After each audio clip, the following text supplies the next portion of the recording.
ขอความนอบน้อมแด่พระรัตนตรัยอันมีพระพุทธพระธรรมพระสงฆ์เป็นสรณะที่พึ่งกราบแนบไต่ไหวสาถวายความเคารพมายังครูบาอาจารย์พระมหาเถรานุเถระตันเจ้าคณะพระสังฆาธิการพระภิกษุสามเณรเจ้าจุโตนจุองค์กุวัดวาอารามพร้อมถึงสำนักที่พักสงฆ์ตัวเนอะเจริญปอนมายังบรรดาปออกไม่ออกศรัทธาสาธุชนนักศีลนักบุญทั้งหลายเนาะปอหลวงแม่หลวงปอลุงแม่ป่าปีป่าหน้าอาวาศรัทธาตินจ้องห้องวัดที่ได้เปิดวิทยุเปิดเครื่องหับฟังกันอยู่ตั้งบ้านตั้งจองตั้งหอตั้งเฮินเนาะ ในเวลานี้ก็เป็นเวลายามค่ำยามแรงยามค่ำยามแรงตะวันก่อนกำลังจะหลับเหลี่ยมผาเหลี่ยมดอยไปนะจะเข้าสู่ยามค่ำสนธยาความมืดก็จะมาครอบคลุมกันเนาะจะได้เปิดไฟจิโกมกันตามตีนกัน สมัยแต่ก่อนเนาะ ก็วันนี้ก็อาตมาภาพตุลุงนันชัยวัฒนาคเสโนก็ได้มาเป็นตนแทนอาจารย์พระครูอภิวัฒนวิกรมเนอะมาตกมาแทนเปิ้นก็ไปปฏิบัติศาสนกิจนะก็บ่สามารถที่จะมาจัดรายการได้ก็เลยโทรหาตุลุงตั้งมายำแรงแล้วเนาะตุลุงก็จะได้มาเข้ารายการแทนกันไปสถาเนาะเวลาเปิ้นอยู่ก็เฮาแทนเวลาเฮาอยู่ก็เปิ้นแทนกันไปเสียได้เวลาจากนี้ไปถึง2 ทุ่มเนี่ยเป็นเวลาที่เปิ้นพักผ่อนกันอยู่เข้าบ้านเข้าจองกินข้าวกินน้ำเนาะกินข้าวน้ำจำข้าวแรงกันไปนะแล้วก็การคำคืนมาก็ได้ได้จ้ากันเนาะแต่ก็กลางวีกลางวันก็ต่างคนต่างไปทำการทำงานของไผของมันไปเวลาวายามคำยามคืนก็มาโซะมาจุ่มกันกินข้าวน้ำจำข้าวแรงด้วยกันเนี่ยเนาะวิถีชีวิตคนเฮา ก็วันนี้ก็มาพบมาปะกันใน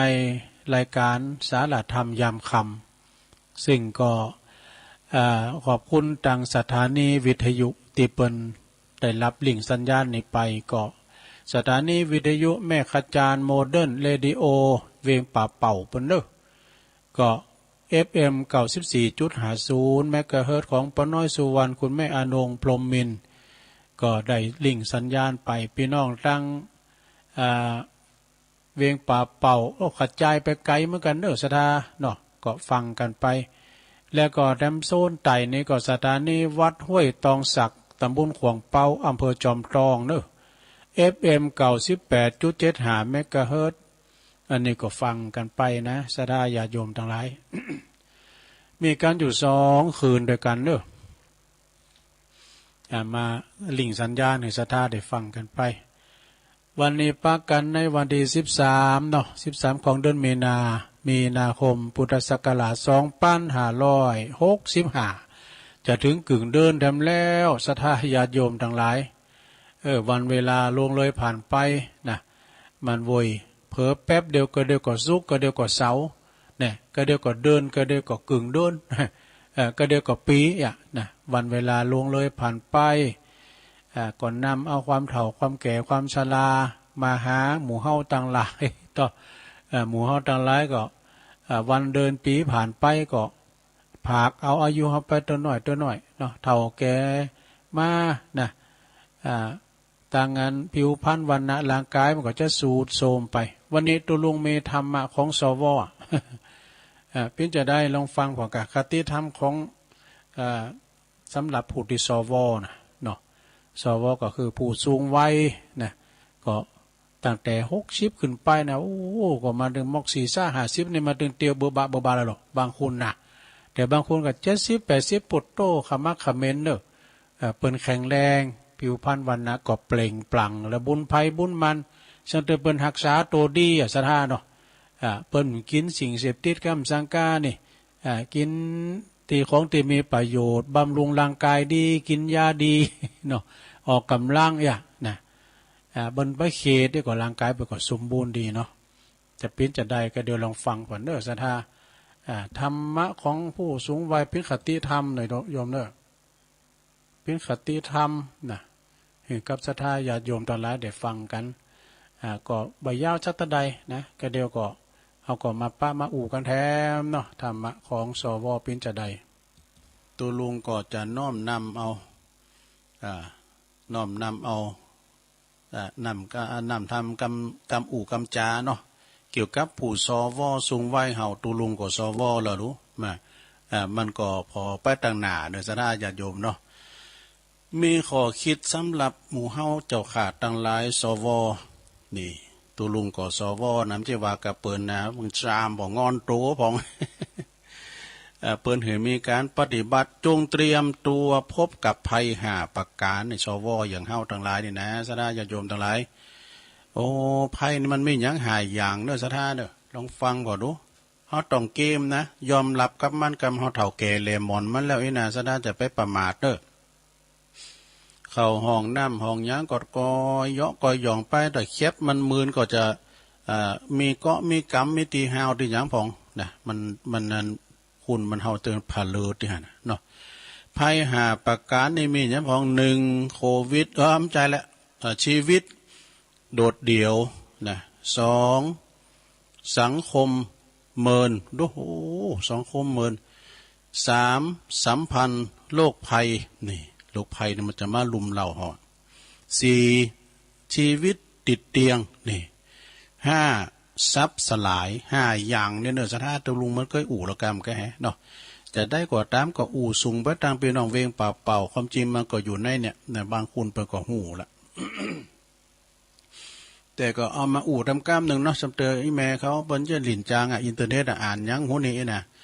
ความจริงที่ผู้สูงวัยสวเขาต้องเผชิญแน่นอนแหละข้อที่1ความโดดเดี่ยวเปลี่ยวกายเปลี่ยวใจ มันปลายชีวิตนี่นะศรัทธาญาติโยมประมัดระวังมันโดดเดี่ยวแน่นอนนะจำนวนรอบคนรอบโตเฮาเนี่ยก็จะลดลงไปเลยเปิ้นเดียวเสียวซี่มันก็ลุ่มหายตายจากไปก่อนเฮาเนาะคุณรอบข้างเฮาที่เคยอยู่เคยหำเคยเห็นด้วยกันมาแต่ก่อนเขาก็ลุ่มหายตันละเอาไปนะเขาก็โดดเดี่ยวไปเพราะก็คุณลุนลูกคุณลุนปอลุนแม่ลุนปู่ย่าตายายเนี่ยส่วนมากหนีหายตายจากไปเปิ้นว่าส่วนใหญ่นี่หนีหายกันไปแล้วคุณที่อยู่ในวัยเดียวกันกับเฮาก็จะเริ่มประสบปัญหาเนอะหลวงเนอะในการดูแลตนเองนะคนรุนลูกรุนหลังรุนหลังรุนลูกรุนหลานนี่ก็เขาก็กำลังจะงนกับชีวิตในการงานของงานพวกเขาอ่ะนะการเขาก็มีนักมีหลายเขาก็มีเวลามาดูแลเฮาเองอะนะ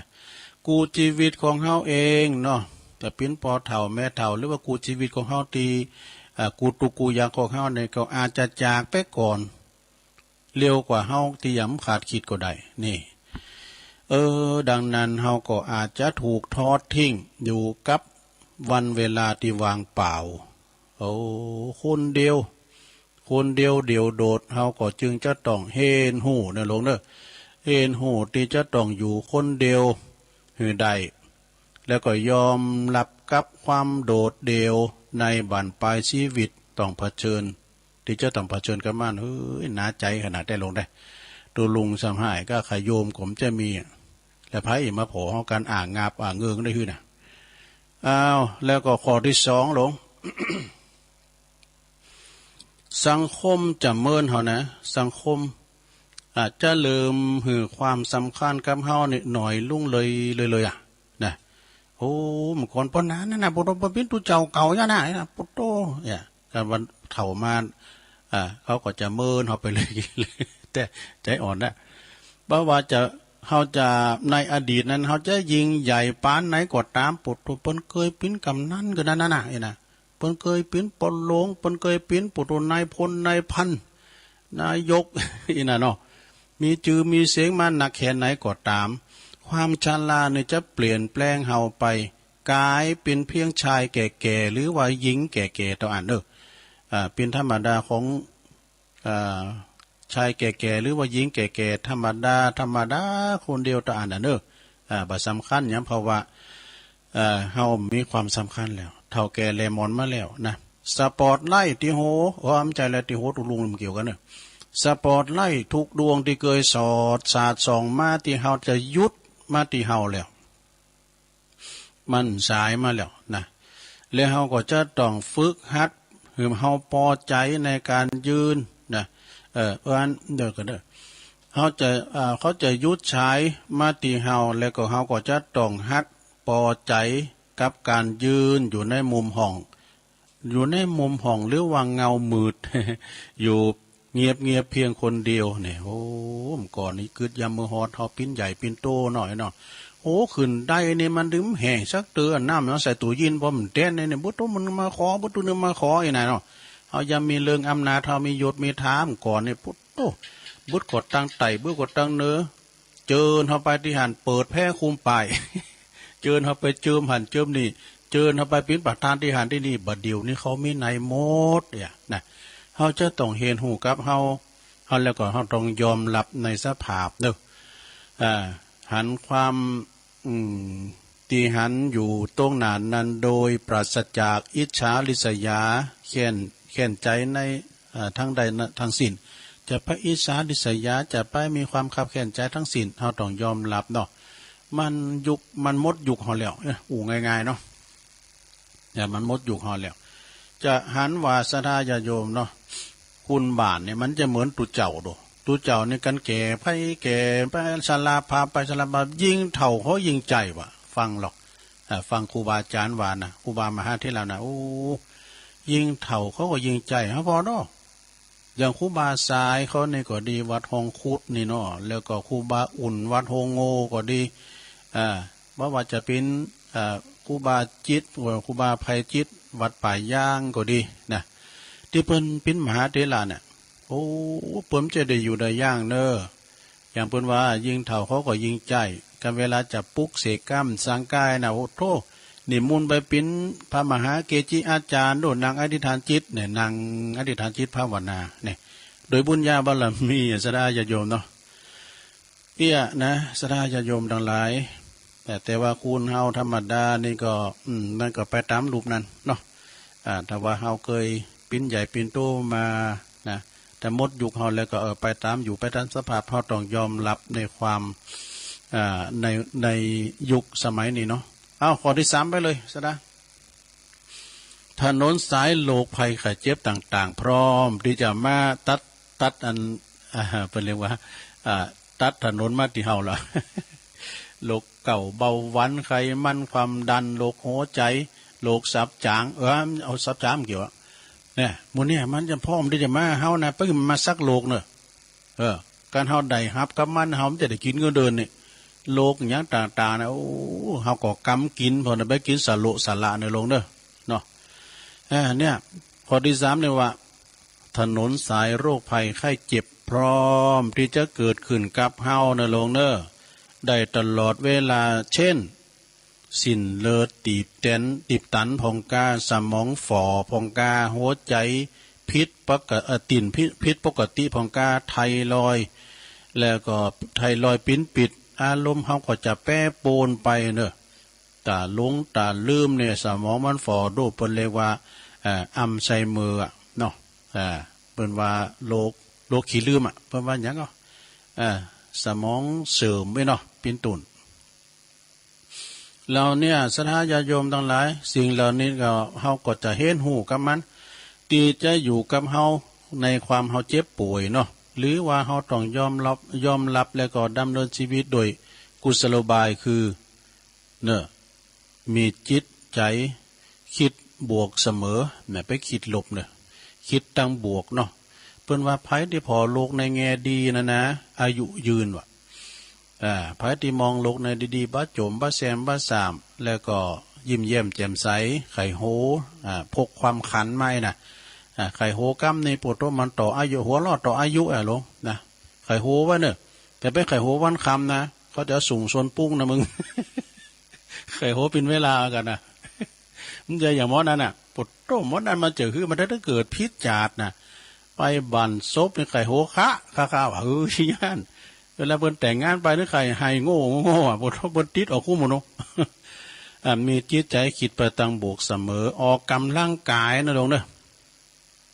ออกกำลังกายสม่ำเสมอเช่นเดินวันละ30 นาทีหรือว่า45 นาทีนะปิ้นประจำตัวลุงนี่แต่เกินกว่านั้นกันเดียวถ้าใครวันคำเนี่ยซัมเตอเขาจะไปวันนั้นเนาะไปที่หันลืมปิกมาต่างลักทำไมเนี่ยก็คือได้แล้วก็ไปเนี่ยเตียวรอบวัดพ่อง่ายเนี่ยมันเตียวปิ้นเตียวลูกเล่มเจ้ามันได้ออกกำลังใช่ครับกูเตอจะลุ่งไปโหนหนักแล้วก็เตียวขึ้นมาปูดรู้ขาอย่างดับบะเตียวโคขึ้นใดเอาควบคุมการกินอาหารถูกสุขลักษณะด้วยเนอะนะก็คือมาค้ามากินก็แต่อย่างว่านะได้ไปกินสโลสละตีมันของมักของดองก็จะไปกินให้นะลงเนอะของจ่อมของดองลำแต่เติมมันถูกพยาธิเฮากินน้ำกินก้อยเผือกน้ำปูพยาธิท้องสู่พักผ่อนพอเพียงนะลงเนอะพักผ่อนพอเพียงการพักผ่อนนี้ก่อนนอนรับกันลงเนอะนอนรับกลางวันก่อนได้เมื่อค่ำเมื่อคืนมานอนบัดรับนะมันปิ้นจะฮือตูลุงกับหูมีหูมอมาเด้อมีหันวันหนึ่งนะมันนอนจะฮือกับรับว่าบีบโค้มพอที่ฟ้าพอนาฬิกาโหพอแต่11 โมงย่ำรับเด้อกระเดียวรับเพิ่มสักน้อย3 ตื่นแล้วนี่ก็ตื่นแล้วก็เป็นว่ามื่นตาเด้อเป็นว่ามันรับเด้อข้อที่4ไปเลยโยมเริ่ม2 ข้อเนาะข้อที่4ในชีวิตติดเตงอันนี้โอ้เขาก็เกิดอยากเลยลงเด้อชีวิตนี่ติดเตงต้องเตรียมเนื้อเตรียมตัวเตรียมใจไว้ให้พร้อมที่เขาจะต้องถูก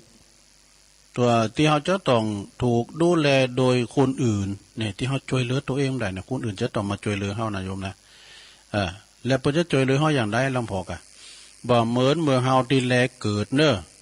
ที่สิ่งที่มันแตกต่างก็คือข้างแรกที่เขาเกิดมาแม่ดูแม่พอก็ดูแลด้วยความปิ้นห่วงใยแต่ปิ้นฮักเขาอย่างที่สุดในโลกนะเปิ้นก็ยุงไม่ให้ไต่ไล่ไม่ให้ตอมนะเปิ้นจะดูแลเขาอย่างไก่ชิดเมื่อไก่วันที่เขาจะลาจากโลกนี้นะบ่มีแม่แล้วนะเดี๋ยวมันแตกแล้วก็ถ้าว่าเฮาเจ็บป่วยเมื่อไข้มาจะเมื่อเฒ่านี่ก็มันสิ่งนั้นมันจะแตกต่างกันนะข้างแรกนี่ก็พ่อแม่เฮาดูแลเฮาแต่ว่าเมื่อถึงวัยไก่ฝังที่เฮาจะจากโลกนี้ไปแล้วนะหลวงพ่อแม่เฮาก็มีแล้วนี่พ่อแม่เฮาก็อยู่แล้วอาจจะปิ้นญาติไก่ชิดมาดูแลเฮาหรือบ่อ่านก็พยาบาลหมอเนี่ยมาดูแลเฮาแล้วก็จะต้องยอมรับมันว่ามันบ่เหมือนกับมันบ่เหมือนกับการดูแลของพ่อของแม่แน่นอนนะเตรียมเฮาแบบเบาะเนี่ยปดโตปนทนุถนอมกล่อมเก่งดูแต่เนี่ยเขาจะฮือว่ากินข้าวเอามาฮือแล้วยำกินพอเจอมันได้ปีนี้หมดเนาะดังนั้นเนี่ยจงฝึกอยู่นิ่งๆเนอะลองฝึกพอแล้วหลงฝึกพอนะอย่างงั้นอย่าจูจีจุกจิกอันนี้นี่เป็นเด็ดขาดนะลงเนอะอย่าจูจีจุกจิกจะไปขี่บนขี่ซามจะให้ปิ้นปุ๋ยเลงก้าเนาะเปิ่นพอไปการไปงานแล้วสู่ขอย่ำไปลูกตำเดียวเนี่ยกูเนี่ยนะกูตายนะกูจะแสลงตัวมาเป็นนกมาพอสูนะไอ้นี่ก่อนในเมย์เขาก็ว่ามันกันนะกูตายกันได้ดอกกูจะปิ้นนกปิ้นหนูมาพกพอสูเขาแล้วอยู่ก็จะฮื้อนะโอ้โหซ้ำพองก็ว่าอันแต่นะเขาลองมาพกพอล่อไม่ลงปวดโทดีเขาจะกุงปดนะหรือนั้นเขาบอกจะเอาพินหาแล้วก็ไปหูเนาะดังนั้นเนี่ยศรัทธาญาติโยมนะจงอย่าทำเป็นคุณขี่บ่นจู่จีจุกจิกเป็นคุณที่ว่าเรียกร้องความสนใจเขาต้องอยู่นิ่งเนาะใครอยากก็กินใครเอวก็เอวใครลุกมาเอากำลังกายออกไปอู่โมนจ้าวันกับลูกกับหลานไปเป็นลมโพลมไส้นะลงเด้อเนาะการไผมีพฤติกรรมที่ว่าขี่บ่นจู่จีจุกจิกในเปรนนะลงเด้อเปรนลองเปรนบ่สักเดินเรามาบินะ วางนี่แม่ยังอู้ม่วนไปฮะแต่ก่อนนี่ขี้จมขี้แบมนะไอ้นะลองเปลี่ยนใจบ่เหรอเปลี่ยนพศใหม่เปลี่ยนใจหรือยังปีเดือนวันพอยังปีนลองเปลี่ยนใจนะหลวงเด้อต่อไปเป็นข้อที่ห้าไปเลยสุดท้ายหลวงเอ๋ยข้อที่ห้าทรัพย์สมบัติเงินทองที่มีอยู่ต้องหลีกเลี่ยงในการว่าจะเอาไปลงทุนนี่โอ้มันใจไวหอแล้วเก็บไว้กับเนื้อกับตัวเนอะเนี่ยหรือว่าบางอันก็ไปหึ่งพยิบพยืมปีนั้นขาดเพราะว่าเฮาเดี๋ยวจะหมดเวลาแสวงหาแสวงหากำไรอย่างแล้วมันต้องไปกือต่อเรื่องนั้นนะเวลาเขาใส่เฮารอละเขาจะไปตัวกับไผเท่าแก่เลมอนเมื่อละมันสายแล้วมันยืมเนี่ยยืมได้ยืมโดนยืมฝ่ายยืมแล้วมันสายแค่เนาะดังนั้นเนี่ยผู้สูงไว้ทุกคนตลอดถึงตุลุงโดยเนี่ยจำไว้มีเงินมีคำก็เก็บไว้พองไม่หลงเขาบ่หลงเขาก็ได้แหละกันมีให้นาปาตั้งทรัพย์สมบัติก็จะไปฟังปันเขาเอาบ่าอายเก้าไปเอาให้นาดอนบุญอีหล่าเอาไปนาตินนาบุญการเรียกว่าปันการเห็นแล้วนะหลวงนะเขาไม่จะได้ไหวที่เขาไปเอาใบมันไปปุ่นเอาไปไหวทกสปุ่นนะอันนี้ก็เอามีอย่างแล้วไปเวียแล้วคุณเฒ่าเวียแล้วไปหาเรียนอีหล่าก็โผมันสู่ไปที่บ่ายเก้าก็ลุกไปมันสู่นะเขายืดเดียบไปฟังถอดเล็บถอดเขียวนั่นไปฟังถอดเขียวถอดงาถอดไปแล้วกันคนนี้ดังนั้นผู้สูงวัยนี่ก็ควรจะมองชีวิตนะตามความเป็นจริงพอใจในสิ่งที่ได้รับนะยินดีกับสิ่งที่มีอยู่นี่แต่เงินเดือนก็เก็บไว้ในโลนเบี้ยยังชีพนะเก็บไว้เวลาเจ็บปินยินอุ่นโอ้มันสบายใจชีวิตอย่างสนุกสนานขณะที่ยังทำนี่อย่าเอาเรื่องยุ่งเหยิงของสังคมเช่นเรื่องการเมืองกาแก๊สออกไปเลยไปฟังมันแล้วก็แม่แต่เรื่องลูกหลานที่มันเป็นปัญหาของตนเองเนี่ยก็ไปยุ่งกับเขานะลูกหลานนะเนี่ยมันใช่ไงตัวลุงคืดยาเมื่อหอดเขาเลี้ยงมันเนี่ยก็ถูกแล้วมันใหญ่นะมันปากกาคล้ายแข็งมันมีปีกมีหางไงแล้วนี่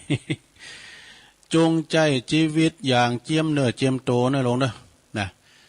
แล้วก็ทำโตเหือเล็บง่ายมีขอเล็กล่องยังได้เนาะเปิ้นเล่งอันใดก็กินเปิ้นแหมยังก็กินกะอย่าแสดงตัวว่าเก่งเพราะคิดว่าเนาะเก่งเพราะคิดว่ามีประสบการณ์สูงกูอาบน้ำร้อนมาก่อนสูนะเฮ้ยนี่นะเดี๋ยวนี้มันใจมันขดายแล้วเดี๋ยวนี้มันก่อนเนี่ยประสบการณ์สูงแล้วก็ผ่านยังมันหนักแล้วเนี่ย มันยุกไผยุกมันไม่รู้นะเมื่ออายุเฮามากยิ่งขึ้นเฮาก็ต้องเฮายิ่งต้องให้ความสำคัญ แล้วก็กับร่างกายเฮานะพอร่างกายเฮาดีๆสังขารเฮาเนี่ยลงพอธาตุขันธ์เฮาดีๆเนอะรักษามันดีๆเจ็บป่วยเมื่อไข้ก็บีบโน้ตเอาคนเดียวตุลุงบีบเอาคนเดียวเด้อนะอ่อนน้อมแล้วก็เคารพให้เกียรติแก่ผู้อื่นมากขึ้นเนี่ยชีวิตคุณเฮานั่นเป็นส่วนหนึ่งของธรรมชาติควรปล่อยวางจงใจชีวิตที่เหลือในอย่างสงบสุขุมพอเพียงกับการเป็นผู้สูงวัยหรือว่าสวนี่จบ จบไปศรัทธาญาติโยมทั้งหลายเนาะอันนี้เป็นธรรมะหรือว่าข้อคิดสำหรับสวตุลุงก็สว เอามาเสนอแนะเอามามาจาไปว่าสอนศรัทธาเอามามาจา เอามาสุกันนะมันจะตรงกับชีวิตไผ่พองจ้านะเนาะโอ้ที่เปิ้นเรามาเนี่ยมันเหมือนชีวิตของคุณนั้นคุณนี้ไปเอาไปเปรียบเปิ้นเนาะเปรียบตัวเก่าเขานี่แหละ แถมหน่อยนี่มันก็จะเป็นไปตามนั้นเนาะอายุสังขารของเฮานี่ก็หมดไปเฒ่าแก่แลมอนมากก็ต้องเกมอกเกมใจเกมเกมโตเฮาเนาะสิ่งที่เคยที่ว่ามันสะดวกสบายมาก่อนเก่าเท่ามามันก็จะมาเหมือนอย่างอั้นเนาะลูกหลานที่มันใหญ่มากกำลุนก็ยุกไผยุกมันไปจำเจอก็จ้าป้าสายเขาก็ฟัง มันถึงมีอย่างพันเนนก็เหมือนกันนะสระญาติโยมเนาะถือว่าถึงว่าพันเนนที่วัดเท่านี้นะวัดพาตาดอยน้อยนะโอ้ซ้ำตัวก็ใจมอเด้อ ใจหมอใจโวยมาโวยนี่นะซ้ำต้นก็ใจปึก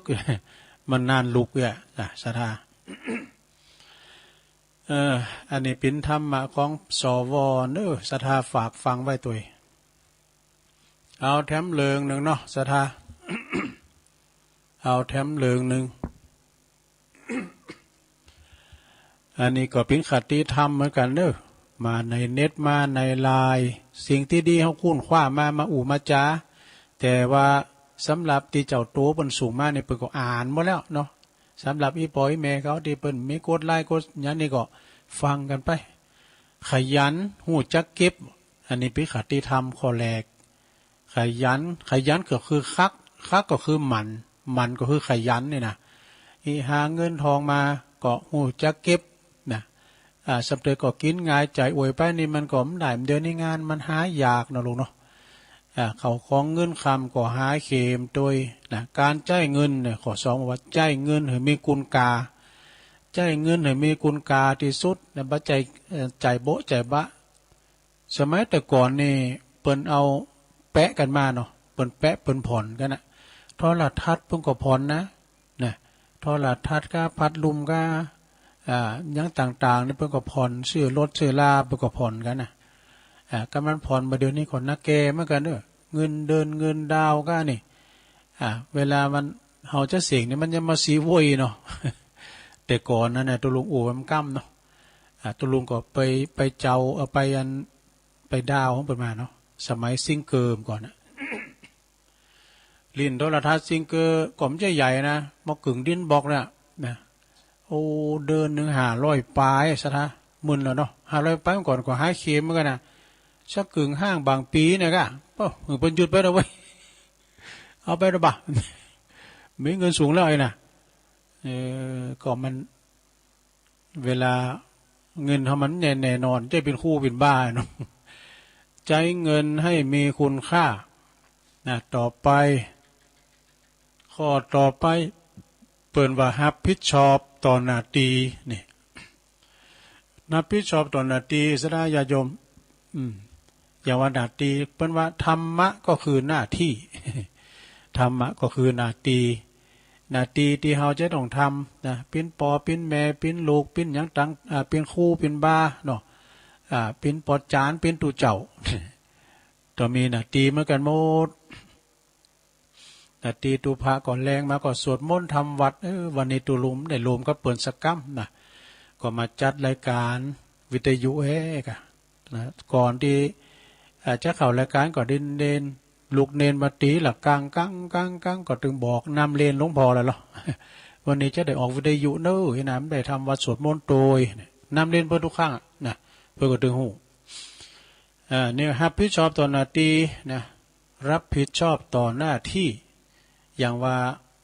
วันเวลาวันเสาร์วันติดก็มีการไม่งานไปทำที่หานี่ก็มีรับผิดชอบต่อหน้าที่ ต่อไปศรัทธาญาโยมเปิ่นว่ามีใจหักกับงานที่ทำนี่มีใจหักที่งานที่ทำเนาะคือบัตรทรยศต่ออาชีพของตัวเก่ามีใจหักงานที่ทำคือว่าเฮาอาชีพหยังก็เฮาก็ทำไปงานนั้นทำเงินทำทองให้เฮาได้เงินได้ทองมาก็ต้องมีใจหักนะจะเป็นสินค้าอย่างต่างๆเฮาก็หักในนาทีที่จะทำไปแล้วก็ซื่อสัตย์ต่องานที่เฮาทำนี่ซื่อสัตย์ต่องานที่เฮาทำบ่จะว่าไปขึ้นบ่ลำใหญ่เนาะขายลำใหญ่สูงไปเมืองนอกก็ดีเนี้ยก็ดีเอาอีแปะอีโลงเขาใส่ตั้งกลาง เอาอันงามๆใส่ตั้งนอกเลยนะโอ้บดเด่งปิ๊กมดกะเนาะเด่งปิ๊กมดแล้วก็ทำหัวเจ้าหมูเซตัวเองนะอันนี้แปลว่าบ่ซื่อสัตย์ต่อการงานต่อไปมีน้ำใจวะกับหมู่มิตรนี่คุณเฮานี่จะมีบริวารมาญาติมิตรนี่ต้องมีน้ำจิตน้ำใจกันเนอะแต่ไปขีดจินะคือมีน้ำใจเปิ้นมีการไม่งานก็ไปช่วยเติมเปิ้นนี่กะมีบ้าหักแหงช่วยการช่วยงานกับพี่น้องเจ้าบ้านกับเจ้าหมู่เจ้าฝูงสังคมคุณเฮาอยู่กันหลายในประวัติสังคมดอกมีงานหน้าหมู่ก็ไปช่วยเปิ้นบ่ลบเนื้อลบไต เนาะ มีน้ำใจกับหมู่มิตรแล้วก็บ่ลืมคุณบ่ลืมกุลแล้วก็ผู้มีคุณบ่มีคุณที่มีคุณต่อเฮามีไผพ่องสับเตก็เจ้านายก้านี่เปิ้นได้ช่วยเฮาจนว่าเป็นใหญ่เป็นโตเป็นครูเป็นบ้าหรือว่าเป็นตำรวจทหารนี่เนาะไต่เต่าขึ้นไปเปิ้นมีคุณต่อเฮาโดแต่ก็เปิ้นสูงเสเฮาโดยนะเฮาก็ลืมคุณเฮาในการลืมบุญลืมกุลในประวันเนละคุณนะมันจะเลื่อนนะสะดาเนาะคุณเนละคุณนี่นะอย่างเนละคุณกับนาตีนะก็มันได้ดีสุดท้ายโยม กตัญญูต่อพ่อแม่นี่บ่หือเป็นว่าทำดีหรือว่าเป็นลูกที่ดีของพ่อของแม่กตัญญูกตเวทีต่อพ่อต่อแม่พระคุณของพ่อของแม่นี่มีนักนาป้าป่านมีนักลายเด้อศรัทธาญาติโยมเอามาหันข่าวสารบัดนี้แล้วก็คลิปพองกล้ามเนี่ยเอาหันไปดีดูนะเพิ่นไปคำปอคำแม่ไปก็โอ้ทางที่ปอแม่เนี่ยเกิดมาแล้วเนาะอยู่ในท้องปอแม่ก็ฮักแล้วนี่นะปอแม่เสกให้หมดเสกแขนเสกขาเสกตีนเสกมือเสกตาเสกหู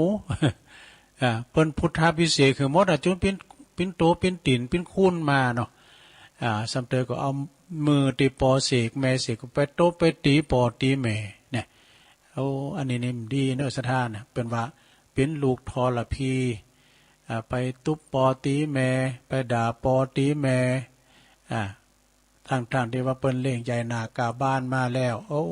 บ่ฮู้บุญฮู้คุณนี่นะ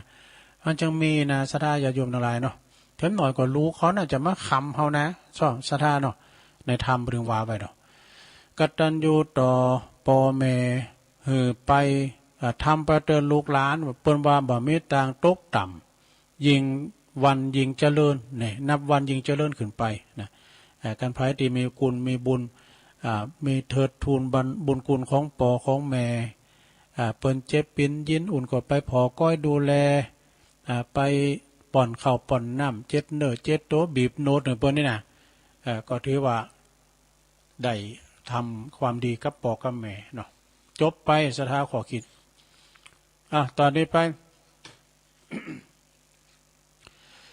นิทานนี่หูซึกว่าจันเหล่าแล้วก็มันก็อันนี้ก็กตัญญูเหมือนกันนะกตัญญูเหมือนกันประกอบว่ามีนกอินทรีตัวหนึ่งนะนกอินทรีก็คือนกเนี่ยกันนกเหยี่ยวนกหุ่งอย่างนี้นะโอ้นกอินทรีมันตามันเฉียบแหลมแต่ก็มันเป็นเจ้าเวหานกอินทรีเนี่ยนะตัวหนึ่งเนี่ยนกอินทรีตัวหนึ่งมันก็บินมาสู่ลุงมันมาต่อสู้กับงูเห่างูปิดโอ้เอาปินเอาตายงูนี่มันจะโกหุ่งกับเนี่ยครับพอในสารคดีนะลงขนาดว่าอันปิ้นแกะกะแกะดอยแปะดอยนี่นะหุ่งตัวใหญ่ๆนะมันมายามหลังมันแล้วมันเอากรกมันเอาตกลุงดอยมานะ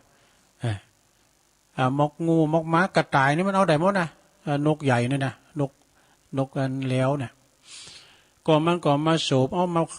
สู่หบกับงูเห่าโอ้เอาไปเอามาจะใจโกงเล็บจับงูเห่าแล้วก็เปิดจะเอามันจะเอาไปที่หังของมันที่บ้านที่ขึ้นไปในหังของมันน่ะแต่ว่างูเห่านั่นก็มันตัวใหญ่อยู่พอเนาะมันลบด้วยความรวดเร็วแล้วมันก็ยังขึ้นมันก็ยังฮัดมันแฮดอันนกอินทรีอยู่นะก็ยังต่อสู้กันไปต่อสู้กันมานกอินทรีก็หิตะก้านปิ้นเตองูเห่าก็จะก้านปิ้นเตอนะต่อสู้กันไปอย่างเอาปีนเอาตายต่อมานี่ก็ยังมีปัจจัยคนหนึ่งเนอะปัจจัยบัณนอกคนหนึ่งว่ะเดินผ่านมาหันนั่นเขาสู่กันน่ะมาหันนกอินทรีกับต่อสู้กันกับดึงงูก็รีบเข้าไปว่ะรีบเข้าไปเพื่อว่าไปจวยนกอินทรีจนทำเหือนนกอินทรีนั้นบินหนีไปได้เอาหลอดไปได้นะเอางูเห่านะก็หลอดไปเหมือนกันแต่ว่ามันเข้าสู่กันนะเนาะงูเห่านะก็แค้นมันหนีไปแล้วมันแค้นอย่างงูเห่าเนี่ยมันเลยโกรธแค้นนั้นไอ้หนุ่มบันนอกนะที่มันเตียวมาจวยม มาจวยเห็นนกดันบินไปไหนเนี่ยแปลว่าการงูกาบเขตงูกาบเขตนี่แปลว่าเฮาไปจวยเขตเด้หรือมันรอดไปน่ะก็เป็นอาหารของเพิ่นอ่ะ มันเป็นอาหารของเพิ่นอ่ะแล้วเขาจะได้บุญก่อยน่ะเพิ่นว่างูก็มือเขตก็มือจำไว้เนาะทีนี้เจ้าอันงูนะมันมีความแค้นกับเจ้าหนุ่มบ้านนอกนั้นมามันก็จึงแอบนะเลยเขามาแอบค่ายยาปิดใส่ในกันกระติกว่ะในกระติกน้ำของใจผู้นี้นะแต่แล้วในขณะที่เขากำลังจะดื่มน้ำในกระติกนั้นพอดีนะพอความหิวเนาะเจ้านกอินทรีได้มีความกตัญญูดูที่ว่าใจบ้านนอกนี่มาจวยกูรอตายมันก็บินโฉบลงมานะบินโฉบลงมามันก็เลยเอาตัวของมันจุนเกี่ยวนั่นนะจุนเกี่ยวน้ำยาปิดตกไปเลยว่าคุณเตียนใจบ้านนอกก็เลยรอดตายอย่างวุดวิดโดยปิดงูศรัทธาญาติโยมทั้งหลายนะเรื่องนี้ก็จบลงไปเปิดก็มีขอคิดว่าผู้ตีกระทำดีนะศรัทธาผู้ตีกระทำดีมีความโหบุญโหกุลช่วยเหลือเฟื่อไฟคนอื่นเป็นผู้ตีกระทำดีเป็นผู้ตีสมควรที่จะรับการตอบแทนดีๆจากผู้อื่นแน่ก็ใจคนนี้ก็คือว่ามีความหวังดีกับอันนั่นกะนกฉะนั้นก็เลยมาจวยนกหือป่นจากปิดงูก็อย่างไรงูก็ขึ้นแค้นก็เลยแต่ค่ายปิดใส่อันกระติกแล้วก็มันยังหันได้เนาะวันนี้มันเลิงเราก็ค่ายกันเด้อศรัทธามันมีหมดตัวหนึ่งมันตกน้ำหมดตัวหนึ่งมันตกน้ำตกน้ำแล้วก็อันมีปอจายคนหนึ่งก็หาเนาะเอาอันไม้มันจับแล้วอันขึ้นมาไอ้นะหมดต้นนี้ก็มีกุลแต่มีอยู่หันวันหนึ่งนะนกมันจวยกันเนาะนกมันจวยหมดแล้วก็มันมีอยู่หันวันหนึ่งพอใจคนหนึ่งในพานจะยิงนกแล้วก็นกนั้นมันหูกุลเนี่ยคล้ายๆอย่างอย่างเดียวกันนะขึ้นไปก็ไต่ขึ้นไปก็ไปคบหนังอ่อนบนนั้นจ้าดสะดุ้งยากก็เลยยิงเหนียวไกลป้อมกับพาดเป่าไม้กับนกแล้วก็บินไปคล้ายๆกันนะสดานะคล้ายๆกันต่อไปอันนี้มาวามกัมนสดาเนาะเวลาเหลือหลายอยู่วันนี้ก่อนไหนก็มาตุกมาแตนไปก็อันบ้ามนเหมือนเจ้าของบนสถาเนาะหูจ้าป้าใสกันไปตุลุงก็จับหันหน่อยจับนี่หน่อยก็มามาจ้าทำลายเวลาไปเลยเดี๋ยวก็ถึงเวลา1 ทุ่มตุลุงก็พักให้กำหนึ่งก็ฟังข่าวจากกรมประชาสัมพันธ์ทางโซนไต่เนี่ยก็ฟังสวดนะธรรมจักรกับปวัตนสูตรกันไปเนาะถึงทุ่มกึ่งมาตุลุงก็เข้ารายการทำสัก15 นาทีเปิดสายทำ15 นาทีก็จบวันนี้เป็นวันติดวันนี้จะได้ฟังนำทำคำสอน3 ตุนกันที่เพิ่นจะมากันวันนี้นะอุจาภาษาธรรมโดยเมตตาบารมีธรรมอาจารย์ท่านว่าอาจารย์วรรณชัยชยานันโทปูนเพิ่นอยู่วัดพุทธศรีคีรีพุ่นนะเพิ่นจะมาพร้อมกับท่านพระครูสัตติสารคุณเจ้าคณะตำบลนำดิบเจ้าวัดน้องผาขาวแล้วก็ท่านพระครูกัลยาณปราโมทนะวัดมอนห้วยแก้วจะไม่ลืมแต่3 ตุน3 หนุ่ม3 มุมเพิ่นมีกำกำจาดีเนาะเตดเก่งแล้วก็เป็นพระมหาเถระเป็นตำแหน่งเจ้าคณะผู้ปกครองโดยก็อดถาดาฟังด้วยวันนี้วันติดเนาะเรื่องต้องติดเรื่องที่ต้องติดนี่มีอย่างบอกติดกันเตดหำใจ เปิดว่าติดบ่เบื่อบ่กายก็คือติดอกติดใจนะไปประทับใจไปพอเปิ้นสมมุตินะสมมาเด้อไปพอเปิ้นตีมวยนะโอ้ยมวยชุดนั้นนะบทรู้นัดนันนิมนต์แต่ติดอกติดใจ หรือว่าไปการไปงานที่หาเนี่ยมันประทับใจนะติดอกติดใจนะติดบ่เบื่อบ่กายก็คือติดอกติดใจนะถ้าว่าติดไปแล้วก็บรรลัยไปเลยก็คือติดอบายมุขศรัทธา อบายามุกนาหลวงนาเผาให้พอเหนือนานนะเนอะยังตุก็วันที่หนึ่งนะกะเอาเบาๆหน่อยเนอะเอาตัวสัก3 บาท5 บาทเอาติดป้นตุกในติดอย่างติดน้ำทำกำสอนเนอะอย่างตุลุงวามเจ้านะครูบาอาจารย์เปิดจะออกรายการ2 ทุ่มเนี่ยนะถาฟังในลงเนอะถ้าฟังถาดาฟังกันนะนำทำคำสอนขององค์บวรสัมมาสัมพุทธเจ้ามีนักนาป้าป่านในลงเนอะครูบาอาจารย์ที่ไปมาจัดรายการเนี่ยนะไพ่ป้าใดบ่มีอย่างซักตุนเลยลงว่าเปิ้นว่าตัวมาโดยจิตอาสาเนอะพอมาในนาทีดีเอาใจต้องทำเนาะอย่างตัวลุงเนี่ยสมาเดี๋ยวความหูความหยังผมจะมีร้ายแต่ก็สอบคุ้นคว้าก็เลยมาเราอูจูพี่น้องชาติได้ฟังเนี่ยก่อนมันมีความสุขไปอย่างหนึ่งนะที่ได้คุ้นคว้าการทำมาในสมองตัวลุงทันเสริมไปล่ะสมองระดับเป็นอัลไซเมอร์เหมือนกันเพราะมันได้คุ้นคว้าเริ่มเดี๋ยวนี้พอเสริมพอแล้วนะประวัติน้ำทำคำสอนองค์สมมาสัมพุทธเจ้าทำเป็นนักนะ84,000 พระธรรมขันธ์กันในหลวงเด้อครูบาอาจารย์เปิดมาเตดมาบรรยายธรรมออกอากาศเนี่ยก็ไปคุณอย่างเนอะศรัทธาแต่ปีนติดอกติดใจเนอะศรัทธาเนาะแหลมจงได้ติดกันติดต่อไปติดต้องถอนเนี่ยติดสุรายาเมาโอ้อันนี้เนี่ยไอเลยนี่สุราเมรยะเนาะก็ว่ากันเนาะแรงมาแล้วสู้แล้วแต่เปิ้นแต่ว่าเปิ้นก็มีข้อยกเว้นนะติดตีจะต้องถอนก็คือติดสุรายาเมาแล้วก็ติดทรัพย์สินบางเบาอันนี้ติดทั้งอย่างหนึ่งติดอันนี้แปลว่าติดคัดถูก็ติดบ่าหวยก็มันหันได้นะสดาเปิ้นจะเอาหันตัวเล็กนะมันจะหันเล็กเพราะว่ากบขัดตูนะมันบ่เกี่ยวกับหยังเนาะเอาแป้งไปพุกต้องบ่ว่าแล้วมันจะหันเป็นเหล็กกว่าดูเขาถ้าตะเกยได้นะแชมพองก็เขียนเลข0น่ะอย่างเบอร์อ่ะเขียนเลข0ตั้งแต่0ถึงตั้งแต่1ถึงเลข0น่ะเอาไปจอมเสียห้วยบึ่งบ่เอาไปจอมเสียห้วยบึ่งบ่พวกเจ้าไปใจนี่พอแล้วมันกราบเลขเยอะมั้ย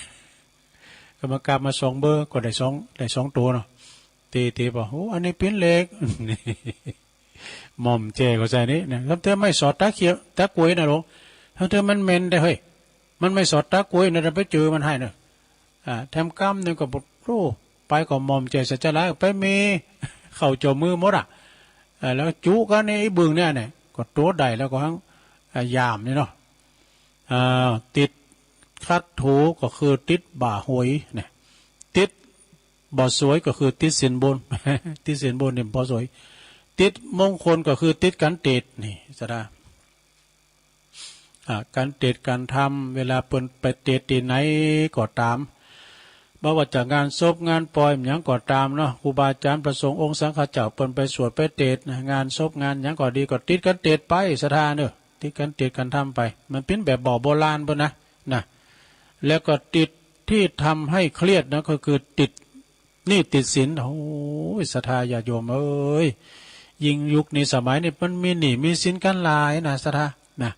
บางคนก็ติดหนี้นักหนี้น้อยแล้วแต่ไผแต่มันยิ่งว่าเดี๋ยวเนี่ยเงินคำหาเข็มน่ะเขาของเงินคำก็หาเข็มเจ้าหนี้ก็มาตัวหาเนี่ยถ้าใครว่าวินวันนี่นะมันเขตไม่กระโดดศรัทธาเนาะซัมเตอร์นี่ทำบัดนี้บัดนั้นก็ตัวกับไปเยเนอศรัทธาเนาะปิ้นหนี้มันก็ศรัทธาเนาะก้อยใจก้อยผ่อนไปนะยืดหยุ่นหากันเนอะเจ้าหนี้ก็จะไปนาผ่อนไปนะเนาะมันเป็นตุกอย่างโบราณบนว่าบาลีนะมันจะโบราณบาลีเป็นว่าจะคือก็อีนาตานังทุกขังโลเกการเป็นหนี้เป็นสินนี่มันเป็นตุกในโลกเนอะนะต่อไปแถมหน่อยนึงนะย่ำจบดีเด้อนะติดทำติดใจไม่ทวินเนี่ยติดใจฝ่ายทวินคือติดทรัพย์สินเงินตราสอบเบหาเงินได้เงินได้ค่ามาก่อนดีอกดีใจนะเนาะติดลืมสามีภรรยาคือติดกิ๊กคบชู้ อันนี้น่าดูติดเกิดความรอบรู้คือติดใจใฝ่การศึกษาเนี่ยแล้วก็ติดยอดปรารถนาคือติดสวรรค์นิพพานแต่กันเนาะสวรรค์นิพพานจบสถาญาโยมทั้งหลายเพิ่นขอคิดเนอะของตุลุงธรรม คาลมตุลุงธรรมพระครูพิสุทธิ์ธรรมสุนทรวัดบ้านใหม่กระหม่อมทองเนาะแล้วเวลาทำหน่อยหนึ่งก็ขอประกาศข่าวสารงานบุญสถานที่วัดอุทยานนะดอยนางแก้วเปิ้นก็มีการไม่งานวันนี้เปิ้นก็ตานไปแล้วตานอย่างตัวลุงก็ตานจอตานตุงนะตุงจะร้องป้อยหลงแต่ตัวลุงได้ไปสักคำตัวลุงก็เฝ้าวัดเอ๊ะแผ่นพิญญังสถาญาโยมเนาะพวกก็จะไปนอนอยู่นั่นก็ในวันที่18-19ก็ไปรวมบุญกุศลด้วยกันไปกินแปดตานรวมบุญกุศลก็คือหมายความว่าในวันที่20เป็นวันสุดท้ายเนาะแต่ว่าในวันประกอบว่าวันที่18นะ18นี่เวลา18 นาฬิกาเหมือนกันนะเพิ่นก็จะมีการมาตลอดคืนนี่ถึงตอนเจ้าวันตลอดทั้งคืนจนยันรุ่งนะเพิ่นจะมีการพุทธาภิเษกพิธีพุทธาภิเษกเลนพระเจ้าเลนอันพระเจ้าศรีสองเมืองแล้วก็เลนพระแม่เจ้านางแก้วนะโดยมีพระเถระพระมหาเถระ10 รูปนะอธิษฐานจิตนางปกปุกเสกแล้วก็พระสงฆ์แถม20 รูป20 ตุนสวดมนต์ตันซะเนาะสวดมนต์ตันนี่ยาวนะอย่างวันนี้พระหกฟ้าเพิ่นก็สวดมนต์ตันวันเนี้ยวัดพระหกฟ้านะอาจารย์พระครูอภิวัตรเพิ่นก็ไปปุ่นเลยลงมาแตนเนี่ยพิธีสวดเบิกล้านนาโดยแล้วก็มีการโกนข้าวติบตึง2 ตำลา2 หม้อ2 จังหวัดพระจันทร์ลำเลยไผ ข้าวติบนี่เพราะว่าเพิ่งข้าวพญาว่ะหลวงข้าวพญาอย่างได้ตุข้าวพญาก็คือการเอากินแล้วอธิษฐานขอหายเจ็บหลังเจ็บเอวเจ็บแข้งเจ็บขาว่าไปเลยนะข้าวพญาก็พุทธก็ขอเหือลุงล้างกินแล้วก็มีพญาปัญญาอีกนะข้าวติบแล้วก็พระสงฆ์นำ20 รูปนี่ก็เพิ่นก็จะสวดไขตาพระเจ้าศรีสองเมืองด้วยนะเพิ่นติดคำหมดแล้วเวลาวันที่19ต่อไปจะจบเวลาละ19นะเพิ่นก็จะมีการเปิดโอกาสให้ศรัทธาได้ปูชาผ่าแพร่ก้ามทางกายกันนะและจะเพิ่นจะยกยอดชัดปาตาเจดีย์ถึง3 องค์เลยนะวันที่20ก็แห่โคตานเนาะจบแล้วศรัทธาญาติโยมเวลาจบพอดีไปยาววันที่20นะก็เพิ่นจะมีแห่โคตาน6 วัดถึง250 วัดกันศรัทธาเนาะฉะนั้นก็ไปกินแปดตานกันเด้อทยอยกันไปพุกปันนึงว่าก็ได้หมดนะตุเจ้าครูบาอาจารย์ถึงอยู่หันถึงวันนะฉะนั้นก็ไปรวมบุญกุศลด้วยกันเด้อ18-19ที่ดอยนางแก้วเนาะเอาละตุลุงยอบย่างกันเด้อศรัทธาเด้อเพิ่นจะเข้าข่าวแล้วก็เดินมาปาก